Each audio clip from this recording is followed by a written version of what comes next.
All right, everybody, welcome back to Taylor Bible Study. And in this episode, we're going to take Deuteronomy chapter 2, where Moses is going to remember the desert years and the march on to Canaan.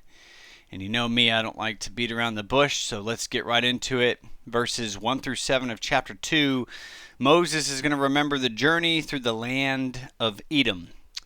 And it says in verse 1, "Then we turned and journeyed into the wilderness of the way of the Red Sea, as the Lord spoke to me, and we skirted Mount Seir for many days. And the Lord spoke to me, saying, You have skirted this mountain long enough. Turn northward, and command the people, saying, You're about to pass through the territory of your brethren, the descendants of Esau, who live in Seir. And they will be afraid of you. Therefore, watch yourselves carefully. Do not meddle with them. For I will not give you any of their land, no, not so much as one footstep, because I have given Mount Seir to Esau as a possession. And you shall buy food with them with money, that you may eat, and you shall also buy water from them with money, that you may drink. For the Lord your God has blessed you in all the work of your hand, and he knows you're trudging through this great wilderness. These 40 years the Lord your God has been with you. You have lacked nothing." So, the command to leave Mount Seir marked the end of a long period of wandering. Israel's circling of Mount Seir represented years of delay because of that was caused by unbelief and rebellion, but now God was directing them forward again towards their destiny. The Lord's instruction to turn northward showed that the time of discipline was over, and that it was time to move towards the land that he promised. And he says, you're about to pass through this territory of the descendants of Esau. And this is a reminder that highlighted the family connection between Israel and Edom. The Edomites were descendants of Esau. All right? And that would be the twin brother of Jacob. And though the relationship between their ancestors were strained, God still regarded them as brethren. And Israel was commanded to respect these distant relatives and not take what was not theirs. God had given Mount Seir to Esau as a possession, and Israel was not to interfere with what God had sovereignly allotted to someone else. He says, do not meddle with them. I'm not going to give you any of their land. And this statement underscores that Israel was not to act like a conquering empire, taking whatever land they desired. Their mission was not imperial expansion. It was obedience to divine direction. Even though they were strong enough to overpower Edom, Israel was to restrain itself in submission to God's word. And this principle remains a test of faith and humility, trusting that what God withholds is just as important as what he gives. He says you're going to buy food with them with money that you may eat, and you're going to buy water with them with money that you might drink. And so God is requiring Israel to deal honorably with Edom. Paying for provisions instead of taking them by force is essentially what he's saying. And this is going to reveal that the Lord not only governs nations, but also the ethics of his people. Israel's conduct towards Edom was to reflect righteousness and restraint. And he says, how we treat those weaker than ourselves is always a measure of true character. Israel, though it was stronger, was to act with respect and fairness. Strength unrestrained by righteousness becomes tyranny. The Lord desired his people to demonstrate that might does not make right, and that obedience to his commands was more important than asserting their own power. He says, for the Lord your God has blessed you in all the work of your hand, and he knows you're trudging through the great wilderness. So the 40 years that God has been with them through the wilderness, he says, you've lacked nothing, I was with you. God's faithfulness sustained Israel throughout their wanderings. And though they were in a barren wilderness, they were never forsaken by God. Their clothes did not wear out. Manna came daily, and water was provided when it was needed. God's awareness of their trudging through the wilderness is going to show his intimate care. He was not just some distant deity, a distant God that was unknowable. He was a personal provider who had seen every step of their hardship. All right, coming down to verses 8 through 15, Moses is going to remember the journey through Moab.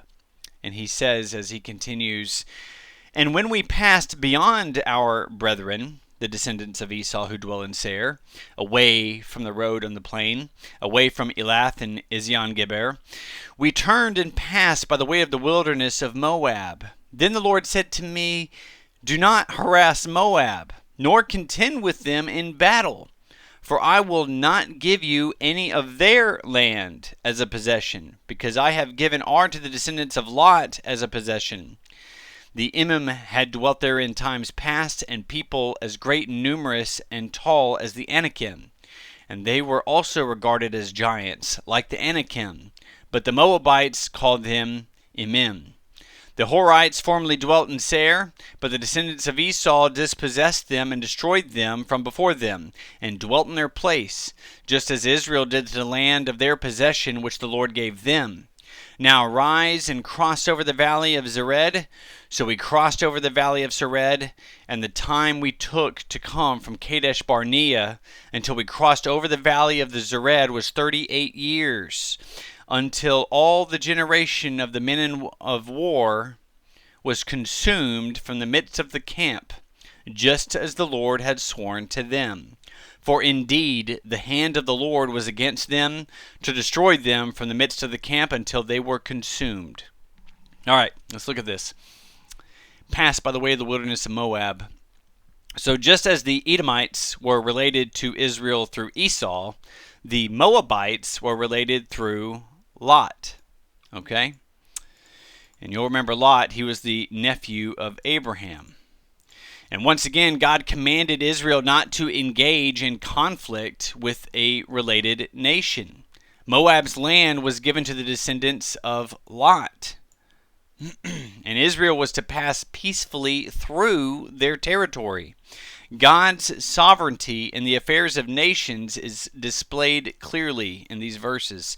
He establishes the borders and inheritances of nations as he sees fit. And let's just take a moment and we're going to look at this. All right, taking a closer look here, we come to Acts 17:26, which will say, Paul speaking, of course, and he says, "And he has made from one blood every nation of men to dwell on all the face of the earth, and has determined their pre-appointed times and the boundaries of their dwellings." So what does this mean? This verse is going to be a part of Apostle Paul's sermon on Mars Hill in Athens. He's speaking to philosophers, addressing both the Epicureans and the Stoics, correcting their pagan worldview. So what's the meaning here? He's made from one blood every nation of men. And that's a direct refutation of racial superiority or ethnic elitism. All humanity descends from one original source. Biblically, that source would be Adam. And after the flood, it would be through Noah and his sons. So Paul is going to affirm in Acts here, he says, there is a literal historical Adam. This is why I'm a literal hermeneutic. The unity of the human race and the equality of all people before God. And that's going to destroy both the Greek pride and modern evolutionary racialism. There are not multiple origins of humanity. There is one creator and one human family. To dwell on all the face of the earth is going to reflect God's command in Genesis to multiply and fill the earth. The dispersion of nations, especially after Babel, was not random migration. It was sovereign orchestration by God himself. And God governs geography. He has determined their pre-appointed times. Interesting. History is not chaotic. Nations will rise and fall according to God's sovereign decree. Empires, civilizations, and powers exist within divine boundaries, which will include the rise of Greece and Rome, the rise and fall of modern superpowers, and the duration of nations. God sets the clock and the boundaries of their dwellings. That's going to be often overlooked, but it's very important here, and it really wants to bring the point of what I'm making. It's often overlooked. It's very important. God determines national boundaries. Borders are not accidental or merely political constructs. They exist within a divine providence. So this verse in Acts affirms national distinctions are not sinful. Ethnic and geographic diversity is part of God's design. Sovereignty of nations is within God's overarching sovereignty. So Paul's not preaching globalism, he's preaching divine order. All right? So coming back to Deuteronomy chapter 2, the history lesson that is given here served to remind Israel that God's control extended beyond just their nation. The Emim had dwelt there in times past, a people mighty and fearsome, as tall as the Anakim. Interesting verse. Yet they were defeated, and their land was now possessed by Moab. This history is going to prove that God had displaced powerful nations before and could easily do it again on Israel's behalf when the time was right. The mention of Emim, Anakim, and the Horites is going to refer to the ancient giant races that populated Canaan and the surrounding lands. The Hebrew term for Rephaim is used here and is often translated as giants, but it will literally mean fearsome ones. These people were physically large and warlike, and their presence instilled dread in the hearts of others. The Moabites called them Emim, while the Ammonites called a similar group Zamzummim in Deuteronomy chapter 2, verse 20, and we'll get to that in a minute. The destruction of those groups by Edom and Moab demonstrated that God could empower even lesser nations to overcome formidable enemies. And he says the time it took to come from Kadesh Barnea until we crossed over the valley of the Zered was 38 years. So in a single verse, Moses summarized nearly 4 decades of history. This period is going to represent a time of divine judgment when Israel's unbelieving generation perished out in the wilderness. Their wandering accomplished nothing of significance in terms of progress. It's simply time passing until God's word was fulfilled. All right. The hand of the Lord was against them is going to signify his active opposition to their own unbelief. Those who refused to trust God at Kadesh Barnea could not enter the promised land, just as disbelief today prevents men from entering into God's rest. And of course, Hebrews chapter 3 verse 19 will say, so we see that they could not enter in because of their unbelief. This passage is going to underscore the seriousness of rebellion and the faithfulness of divine justice. God's promises do not fail, but neither does his word of judgment. The generation that disbelieved was consumed out in the wilderness, but the new generation that replaced them, those that had faith, they would inherit the promise. All right, verse 16 through 23, we're going to see going through the land of the Ammonites here. Moses is going to remember the nations that they encountered on their way over to Canaan. And he says in verse 16, so it was when all the men of war had finally perished from amongst the people, that the Lord spoke to me, saying, this day you are to cross over at Ar, the boundary of Moab. And when you come near the people of Ammon, do not harass them or meddle with them, for I will not give you any of the land of the people of Ammon as a possession, because I have given it to the descendants of Lot as a possession. That was also regarded as a land of giants. Giants formerly dwelt there. But the Ammonites called them Zamzummim, a people as great and numerous and tall as the Anakim. But the Lord destroyed them from before them, and they dispossessed them and dwelt in their place, just as he had done for the descendants of Esau who dwelt in Seir, when he destroyed the Horites from before them. They dispossessed them and dwelt in their place even to this day. And the Avim, who dwelt in villages as far as Gaza, the Caphtorim, who came from Caphtor, destroyed them and dwelt in their place. So after nearly 40 years of wandering, the old generation of unbelief died out, and God began to move this new generation towards conquest. The phrase, when all the men of war had finally perished, marks a solemn transition point. It was only when the old generation was fully gone that God renewed his command to advance. Disobedience had delayed his plan, but his purpose was never thwarted. He says, I'm not going to give you any of the land of the people of Ammon. So just as with Edom and Moab, Israel was forbidden from taking any territory belonging to the Ammonites. These nations were related to Israel through Lot, Abraham's nephew, and were under this divine protection.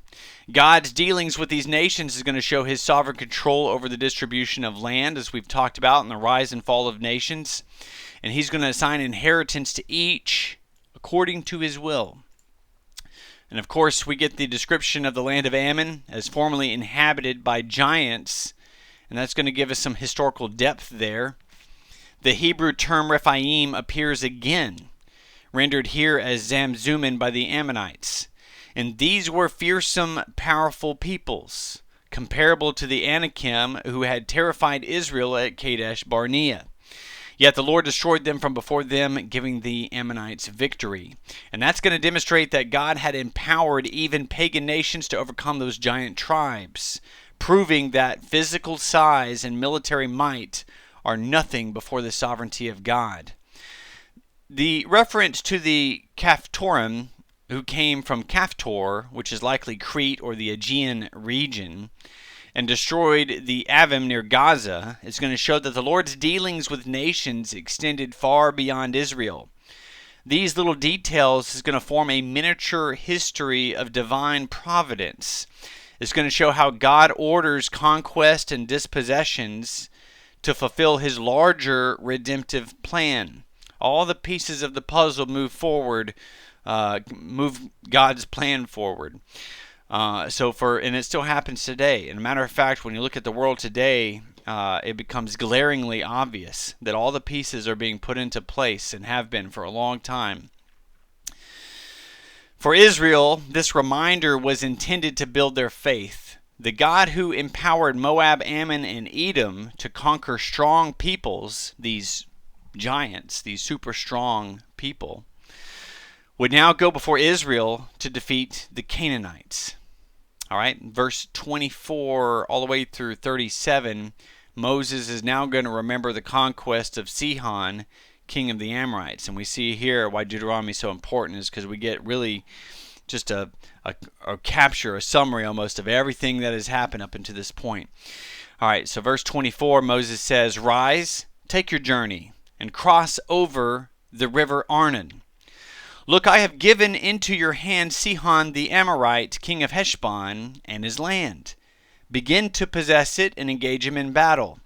This day I will begin to put the dread and fear of you upon the nations under the whole heaven, who shall hear the report of you and shall tremble and be in anguish because of you. And I sent messengers from the wilderness of Kedemoth to Sihon, king of Heshbon, with words of peace, saying, Let me pass through your land. And I will keep strictly to the road, and I will turn neither to the right nor to the left. You shall sell me food for money, that I may eat, and give me water for money, that I may drink. Only let me pass through on foot, just as the descendants of Esau who dwelt in Seir, and the Moabites who dwelt in Ar did for me, until I cross the Jordan to the land which the Lord our God is giving us. But Sihon, king of Heshbon, would not let us pass through. For the Lord your God hardened his spirit and made his heart obstinate, that he might deliver him into your hand, as it was this day. And the Lord said to me, See, I have begun to give Sihon and his land over to you. Begin to possess it, that you may inherit his land. Then Sihon and all of his people came out against us to fight at Jahaz, and the Lord our God delivered him over to us. So we defeated him, his sons, and all of his people, and we took all of his cities at that time. And we utterly destroyed the men, women, and little ones of every city, and left none remaining. And we took only the livestock as plunder for ourselves, with the spoil of the cities which we took from Aroer, which is on the bank of the river Arnon, and from the city that is in the ravine as far as Gilead. There was not one city too strong for us. The Lord our God delivered all to us, only you did not go near the land of the people of Ammon, anywhere along the river Jabbok, or to the cities of the mountains, or wherever the Lord our God had forbidden us. All right, huge chunk. What does all of that mean? All right, so we'll take it piece by piece. Sihon, king of Heshbon, wouldn't let us pass through. So despite Israel's peaceful conquest, Sihon refused safe passage and instead chose war. His pride and hostility led off to his own destruction. And that event is that event's first recorded in Numbers chapter 21. I'm getting tongue-tied this morning. And that's where Israel's victory over Sihon marked the beginning of their military triumphs east of the Jordan. God promised, I've given into your hand Sihon. And that's going to show that victory was already determined before the battle even began. And he goes on to say, the Lord your God hardened his spirit and made his heart obstinate. The hardening of Sihon's heart is going to parallel what we remember back in Exodus, where Pharaoh's hardness happened over and over again. God's sovereignty does not negate human responsibility. Rather, it will affirm it. God is giving them what they want. The Lord allowed Sihon's own prideful and rebellious heart to solidify on its course. He did not make Sihon wicked, but confirmed him in the wickedness that he was already choosing. And Romans chapter 9 verse 18 will say, therefore he has mercy on whom he wills, and whom he wills he hardens. All right, so literally giving them exactly what they want, that he might deliver him, and that he there is referring to God, that God might deliver him into your hand. God's hardening of Sihon's heart had this redemptive purpose, because it was setting the stage for Israel's victory and for the manifestation of God's power to all the nations. The Lord used Sihon's rebellion as the very means to fulfill his promise to Abraham. God will often allow the stubbornness of the wicked to accomplish his own righteous ends, as we will continue to see over and over and over again. And he continues to this very day. And Moses, of course, he goes on and says, we utterly destroyed the men, women, and little ones of every city, and we left none remaining here. This is a severe judgment, and it needs to be understood in light of divine justice. The Amorites were an exceedingly corrupt and idolatrous people. We have to understand their destruction was not arbitrary conquest. It was God's judgment that was executed through Israel. God was going to use Israel as his judgment here. The war against Sihon and the Amorites was one of the harem or ban wars, where everything was devoted to destruction because of overwhelming wickedness. Right? In Deuteronomy chapter 7, verse 2, we'll simply say, I'm going to pull it up on the screen here. Deuteronomy chapter 7, verse 2 will say, and when the Lord your God delivers them over to you, you shall conquer them and utterly destroy them, and you shall make no covenant with them, nor show mercy to them. The context of this verse, let me bold that on the screen there. That command was given by Moses to Israel before they entered the land of Canaan. The previous verse will list 7 Canaanite nations, people that were steeped in idolatry, child sacrifice, ritual prostitution, and extreme moral corruption. And history will affirm this. It's not random warfare, it's judicial warfare. God is using Israel as an instrument of divine judgment. The land did not belong to Israel because of their righteousness, as Deuteronomy later makes clear. The land was being taken because of the wickedness of the Canaanite nations. Okay, let me say that again. The land did not belong to Israel because of their righteousness. The land was being taken away because of the wickedness was so great of the Canaanite nations. And this total judgment reflected both the holiness of God and his patience, which had long been extended since the time of Abraham. And we'll remember with the Rephaim, which are descendants of the Nephilim, that was a blood issue, if you remember Genesis chapter 6. All right? If you believe in the literal translation there. And so this total judgment reflects both the holiness of God and his patience, which had long been extended since the time of Abraham. And there was not one city too strong for us. That phrase literally means not one city too high for us, referring to these fortified walled cities. 38 years earlier, this was Israel's greatest fear. Now, walking in faith rather than fear, Israel found that every wall fell before the Lord. There was no wall high enough to stand to the Lord. The difference between defeat and victory lay not in military strength, but in belief in obedience. And not just blind belief either. What once seemed to be impossible now became effortless under God's command. So in all these victories, the pattern's consistent. God gives command, the promise, and the power. Israel's part is simple obedience. When they believed, they triumphed. When they doubted, they wandered. So this account not only reminds Israel of God's faithfulness, but also warns the future generations that unbelief forfeits blessing. All right? And that'll be all for chapter 2. Join me next time for chapter 3.